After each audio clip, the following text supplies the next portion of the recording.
ನಾನು ಹೇಳಿದೆ, ಮಾಧ್ಯಮ ಸ್ನೇಹಿತರಿಗೆ ಹೇಳಿದೆ, ನೀವು ಗೋಪಾಲ್ ಗೌಡ್ರ ಹುಟ್ಟು ಹಬ್ಬ ಅಷ್ಟೇ ನೆಪ ಮಾತ್ರ ನಮಗೆ. ಆದ್ರೆ ಗೋಪಾಲ್ ಗೌಡ್ರ 75ನೇ ವರ್ಷದಲ್ಲಿ ಅವರ ಕಳಕಳಿ, ಅವರ ಕಾಳಜಿ ಏನಿತ್ತು ಅಂತ ಹೇಳಿದ್ರೆ, ನಮ್ಮ ಕೋಲಾರ ಜಿಲ್ಲೆ ಮತ್ತು ಚಿಕ್ಕಬಳ್ಳಾಪುರ ಜಿಲ್ಲೆ, ಬೆಂಗಳೂರು ಗ್ರಾಮಾಂತರ ಜಿಲ್ಲೆಗೆ ಕೃಷ್ಣಾ ನೀರನ್ನ ಹರಿಸಬೇಕು ಅಂತ ಹೇಳಿ ಇವತ್ತು ಆಂಧ್ರ ಪ್ರದೇಶದ ಉಪಮುಖ್ಯಮಂತ್ರಿಗಳಾದ ಪವನ್ ಕಲ್ಯಾಣ್ ಅವರನ್ನ ಇವತ್ತು ಕರೆಸಿರ್ತಕ್ಕಂಥದ್ದು. ಸೋಮಣ್ಣ ಅವರು ಯಾಕೆ ಬಂದ್ರು ಅಂತ ಹೇಳಿದ್ರೆ, ಸೋಮಣ್ಣ ಅವರು ಕೂಡ ಇವತ್ತು ಜಲಶಕ್ತಿ ಕೇಂದ್ರ ಸಚಿವರು. ಹಾಗಾಗಿ ಇಬ್ಬರ ಸಮ್ಮುಖದಲ್ಲಿ ಇವತ್ತು ಕೃಷ್ಣಾ ನದಿ ನೀರನ್ನ ನಮ್ಮ ಜಿಲ್ಲೆಗಳಿಗೆ ಹರಿಸಬೇಕು ಅನ್ನುವಂಥದ್ದು ಇವತ್ತು ನೀವೆಲ್ಲರೂ ಕೂಡ ಮೆಚ್ಚಬೇಕು. ಗೋಪಾಲ್ ಗೌಡ್ರ ಒಂದು ಚಿಂತನೆಯನ್ನ, ಗೋಪಾಲ್ ಗೌಡ್ರ ಒಂದು ಆಲೋಚನೆಯನ್ನ ಇವತ್ತು ನಾವು ಈ ಸಂದರ್ಭದಲ್ಲಿ ಸ್ಮರಿಸಬೇಕಾಗಿದೆ. ಹಾಗಾಗಿ ಗೋಪಾಲ್ ಗೌಡ್ರಿಗೆ ಅವರ ಹುಟ್ಟು ಹಬ್ಬದ ಸಂದರ್ಭದಲ್ಲಿ ಪವನ್ ಕಲ್ಯಾಣ್ ಅಭಿಮಾನಿಗಳ ನಿಮ್ಮೆಲ್ಲರ ಪರವಾಗಿ ಅವರಿಗೆ ಹುಟ್ಟು ಹಬ್ಬದ ಹೃತ್ಪೂರ್ವಕ ಅಭಿನಂದನೆಗಳನ್ನು ತಿಳಿಸಲಿಕ್ಕೆ ನಾನು ಬಯಸ್ತೇನೆ.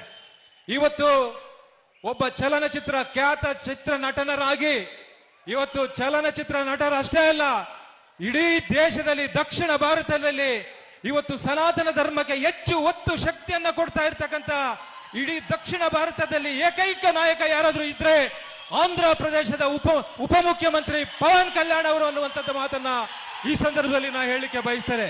ನೀವೆಲ್ಲರೂ ಕೂಡ ಒಂದು ವಿಚಾರ ತಿಳ್ಕೊಳ್ಬೇಕು. ಪವನ್ ಕಲ್ಯಾಣ್ ಅವರ ಒಂದು ವಿಚಾರ ನಿಮ್ಗೆ ಯಾರಿಗೂ ಗೊತ್ತಿಲ್ಲ ಅನ್ಸುತ್ತೆ.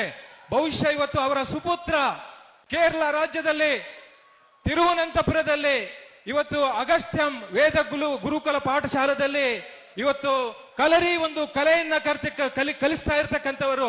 ಬಹುಶಃ ಇವತ್ತು ಆಂಧ್ರ ಪ್ರದೇಶದ ಉಪಮುಖ್ಯಮಂತ್ರಿಗಳು ಕೂಡ ಇವತ್ತು ಅಂತ ಒಂದು ಕಲೆಯನ್ನ ಇವತ್ತು ಕಲಿತಿದ್ದಾರೆ ಅಂತ ಹೇಳಿದ್ರೆ, ದಕ್ಷಿಣ ಭಾರತದಲ್ಲಿ ಇರ್ತಕ್ಕಂಥ ರಾಜಕೀಯ ಕ್ಷೇತ್ರದಲ್ಲಿ ಇರ್ತಕ್ಕಂಥ ರಾಜಕಾರಣದಲ್ಲಿ ಇವತ್ತು ಕಲರಿಯನ್ನ ಕಲಿತಿರ್ತಕ್ಕಂಥ ಏಕೈಕ ರಾಜಕಾರಣಿ ಯಾರಾದ್ರೂ ಇದ್ರೆ ಅದು ಪವನ್ ಕಲ್ಯಾಣ್ ಅವರು ಅನ್ನುವಂಥ ಮಾತನ್ನ ಈ ಸಂದರ್ಭದಲ್ಲಿ ಹೇಳಲಿಕ್ಕೆ ಬಯಸ್ತೇನೆ. ಹಿಂದೆ ರಾಜರು ಮಹಾರಾಜರು ಮಲ್ಲ ಯುದ್ಧ, ರಥ ಯುದ್ಧ, ಗದ ಯುದ್ಧ, ಕತ್ತಿ ಯುದ್ಧ ಅಂತ ಮಾಡ್ತಾ ಇದ್ರು. ಇವೆಲ್ಲವನ್ನು ಮೀರಿಸುವಂತದ್ದು ಕಲರಿ ಎನ್ನುವಂತ ಒಂದು ಕಲೆ. ಅಂತ ಕಲರಿಯನ್ನ ಕಲ್ತಿರ್ತಕ್ಕಂಥ ಇವತ್ತು ಪವನ್ ಕಲ್ಯಾಣ್ ಗಾರು ನಿಜವಾಗ್ಲೂ ಕೂಡ ಇವತ್ತು ಯಾಕೆ ಆ ಕಲೆಯನ್ನ ಕಲ್ತಿರ್ತಕ್ಕಂಥದ್ದು ಅಂತ ಹೇಳಿದ್ರೆ, ಬಹುಶಃ ಇವತ್ತು ಆಧ್ಯಾತ್ಮಿಕವಾಗಿ, ಧಾರ್ಮಿಕವಾಗಿ ಇವತ್ತು ಸನಾತನ ಧರ್ಮಕ್ಕೆ ಹೆಚ್ಚು ಶಕ್ತಿಯನ್ನ ಕೊಡುವಂತದ್ದು, ಸನಾತನ ಧರ್ಮಕ್ಕೆ ಹೆಚ್ಚು ಸಹಕಾರಿಯಾಗುವಂತಹ ಈ ಒಂದು ಕಲೆ. ಹಾಗಾಗಿ ಅವ್ರಿಗೂ ಕೂಡ ಈ ಸಂದರ್ಭದಲ್ಲಿ ಹೃತ್ಪೂರ್ವಕ ಅಭಿನಂದನೆಗಳನ್ನ ಸಲ್ಲಿಸಲಿಕ್ಕೆ ನಾನು ಬಯಸ್ತೇನೆ.